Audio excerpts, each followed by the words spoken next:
Photo by Nathaniel St. Clair. It was miraculous. It was almost no trick at all. He saw, to turn vice into virtue and slander into truth, impotence into abstinence, arrogance into humility, plunder into philanthropy, thievery into honor, blasphemy into wisdom, brutality into patriotism, and sadism into justice. Anybody could do it. It required no brains at all. It merely required no character. Joseph Heller, Catch-22, manipulating our core concerns while millions of Americans grasp for lifelines amid the unforgiving currents of extreme inequality. Multimillionaires and billionaires comfortably ride the waves and add to their enormous wealth and power.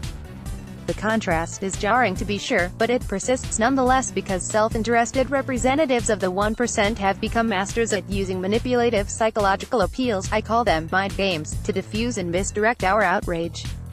And when they succeed, we regrettably lose our bearings about what's happening, what's right, what's possible, and what we must do. Exploring this phenomenon as a psychologist, my research has led me to a focus on 5 concerns that are particularly influential in our daily lives, namely, issues of vulnerability, injustice, distrust, superiority and helplessness. Each is associated with a basic question we routinely ask ourselves: are we safe? Are we treated fairly? Who should we trust? Are we good enough? Can we control what happens to us? For multiple reasons, these concerns are especially important in this context. First, singly and in combination, they are essential lenses through which we personally interpret events, evaluate our circumstances, and decide what actions, if any, to take. Second, these 5 concerns extend from individuals to groups. As a result, they're relevant in a very wide range of settings: our interpersonal relationships, family relationships, work relationships, community relationships, and political relationships in local, national, and international spheres.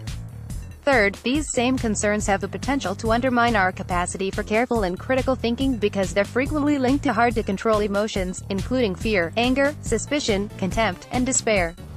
Given their power and pervasiveness, then, it's really not surprising that our concerns about vulnerability, injustice, distrust, superiority and helplessness are prized targets for manipulation. That's why they figure so prominently in the propaganda campaigns of 1%ers who aim to discourage resistance to their narrow, self-aggrandizing agenda. Consider several examples. The 1% feed our vulnerability fears by pushing alarmist accounts of perils in our midst, the "it's a dangerous world" mind game. They twist our sense of injustice by insisting that they're the ones who are actually being mistreated, we are the victims. They promote distrust and disorganization within the ranks of their opponents by pitting potential allies against each other. They're different from us. They exploit notions of superiority by portraying the United States as a land of limitless opportunity where the cream always rises to the top. They're losers. And they encourage feelings of helplessness by arguing that today's stark inequalities are the result of powerful forces beyond anyone's control. Change is impossible. The rich and powerful sometimes use these and related mind games to perpetuate an illegitimate status quo. For example, opposing universal health care, change is dangerous, denying climate change, it's a false alarm, blocking sensible gun reform, we'll all be helpless, and cracking down on dissent, they're un-American.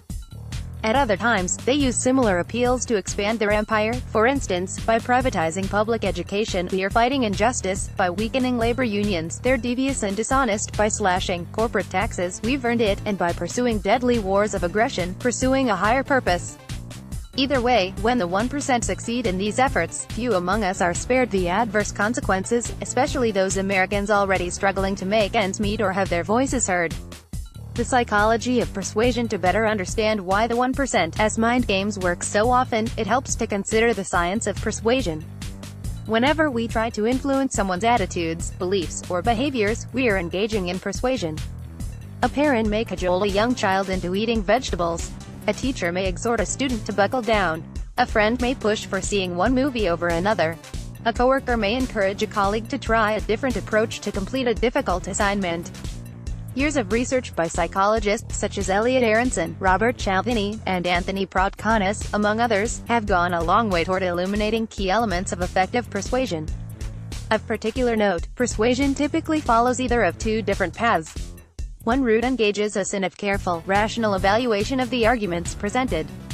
As listeners or readers, we review the evidence, assess which claims seem to make sense and which do not, and then draw our conclusions accordingly. With this route, we try to distinguish between strong arguments and weak arguments. It's an approach that has a lot to offer in getting it right. But it requires time, effort, and discernment, three elements that can be in short supply, especially when we're in a hurry, or we're not very interested in the topic, or we lack important background knowledge and skills. That's where the second persuasion route comes into play. With this path, our judgments are instead based on considerations quite different from the merits of the arguments themselves. The critical factor here becomes the extent to which the message we hear or read elicits strong emotions, perhaps making us fearful, or angry, or optimistic. This emotional arousal can lead us to ignore the actual quality of the evidence that's being presented to us. For instance, if we're scared enough, we may lose the capacity to think and see clearly, which is just what those offering weak arguments are hoping for. In much the same way, certain characteristics of a speaker or writer can heighten their credibility regardless of the claims being made. For example, we're more likely to believe someone who's presented as an expert, even if unknown to us, this person has been paid to espouse a particular point of view. We are also more readily persuaded by an authority figure, a parent, teacher, boss, or leader of some sort, even if they have no expertise about the issue at hand. And we're inclined to accept the arguments offered by those we deem trustworthy and likable because we tend to see such people as offering honest, objective appraisals unbiased by hidden motives, even when they're not. In sum, there are a variety of reasons, both good and bad, both conscious and unconscious, why we might be persuaded by an appeal. In some situations, we are given the opportunity to consider carefully formulated arguments that are logical and based on solid evidence. At least as often, however, we find ourselves presented with arguments that have little to do with establishing the truth, despite any appearance to the contrary. The latter is the predatory realm of the 1% as mind games. They're designed to take full advantage of our fallibility when it comes to figuring out who and what to believe. Resistance through attitude inoculation. How can we thwart the 1%'s agenda? It begins by personally resisting the sway of their mind games. As Noam Chomsky wrote almost 4 decades ago, citizens of the democratic societies should undertake a course of intellectual self-defense to protect themselves from manipulation and control, and to lay the basis for more meaningful democracy. Such preventative strategies have never been more crucial than they are today. Of course, implementing them isn't easy because tapping into our core concerns can give the 1%'s appeals the solid ring of truth, even though they're as flimsy as a con artist's promises. The good news is that research on the psychology of persuasion shows how we can hold firm against the propaganda of the self-interested rich and powerful. Of particular relevance is what's called attitude inoculation. The basic idea comes from the familiar public health approach used to prevent contracting and spreading a dangerous virus.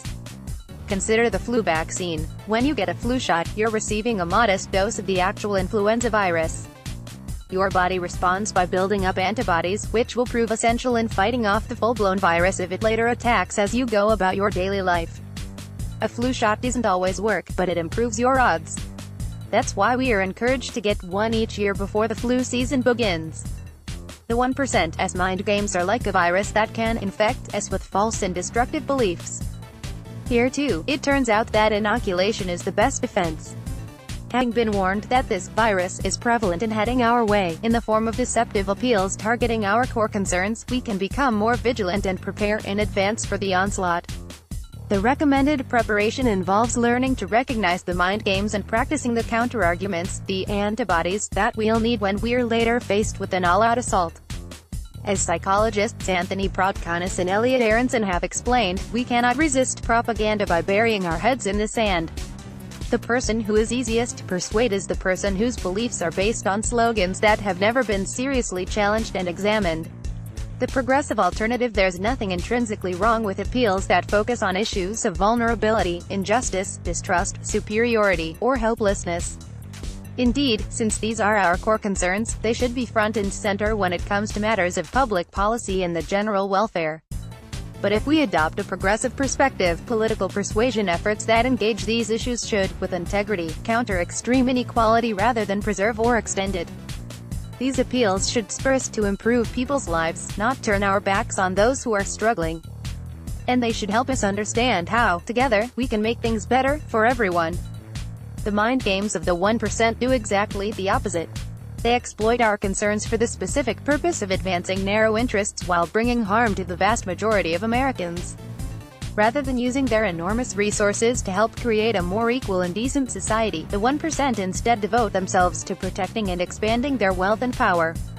Moreover, when arguing their case, they conceal their true intentions with carefully crafted appeals that manipulate our perceptions, promote falsehoods and distortions, and prey upon our emotions and prejudices.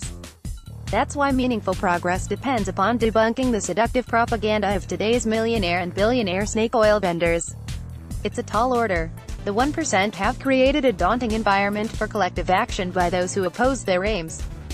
But we have key resources of our own, including a compelling vision for the country, one in which danger, mistreatment, and crushed aspirations will no longer be a routine part of so many lives. The ideas presented here are explored in greater depth in Dr. Idelson's new book, Political Mind Games: How the 1% Manipulate Our Understanding of What's Happening, What's Right, and What's Possible, is available through IndieBound, Amazon, Barnes.